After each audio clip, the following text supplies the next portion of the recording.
Well, I'm out here in the greenhouse trying to get things move along. It started raining on me. It wasn't supposed to.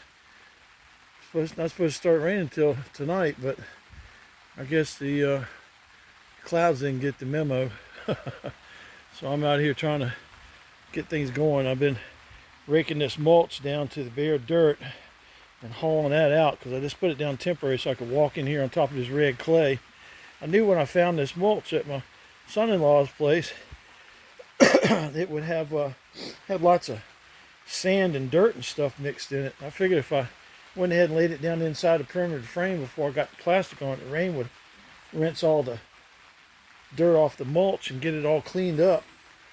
So I've been in here raking it up and taking little breaks now and then, and getting me some good exercise. I've been getting my trellis bobbins hung in place. The little string drops down, and I'll take a little hand-powered paper punch, and punch a little hole inside to tie the bottom of the string on.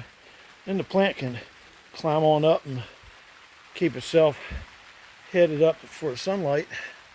And I had somebody online ask me why I put the gutter trays on the side of the greenhouse and stuff, knowing that I'm going to have tomato plants, and tomato plants will grow up eventually and block the sunlight off, or a lot of it. But the thing about it is the cycle for the strawberries is so much quicker. It starts a little earlier, and the yields start putting out. And basically, I've got just about the whole harvest done before that plant grows up to the height of that first tray right there. So why should I worry about that? And then they'll keep on producing anyways. There'll still be enough filtered and reflective light off of that bowed surface right there to make a big difference in them, and they'll keep right on going. And I always buy ever-bearing varieties anyways. I'm going to go with honey eye this year and try and see what they'll do in this climate. I'm having to adapt and change because I've moved several zones. I moved from basically zone 4 to zone 7A, and so I've got to use different seeds and stuff and go back to what I was growing before I moved up to Maine. But I went through, I had all these bobbins, close to 100 of them last night. I sat there and I had a lot of the lines. I had to pull them out real quick up there in Maine, and the lines was all over here tangled up, and I had to pull every one of them out and re-string them, rewind them on the bobbin to get them straight so I could use them. I'm gonna go ahead and hang those up in here today and get them all hung. I've got a line there, and then 2 more lines over there, and none in the center. I may put a line in the center. I haven't decided yet, because I don't really want to filter too much sunlight, even though I know I'm going to have plenty of it and plenty of heat. I've got to be careful about causing plants to actually have an insulating effect and keeping the airflow down. So I want a good solid airflow going right through the middle here if I can. And if I can get 5-6 foot is what the spacing I have between that line there and this line here, about 6-7 foot.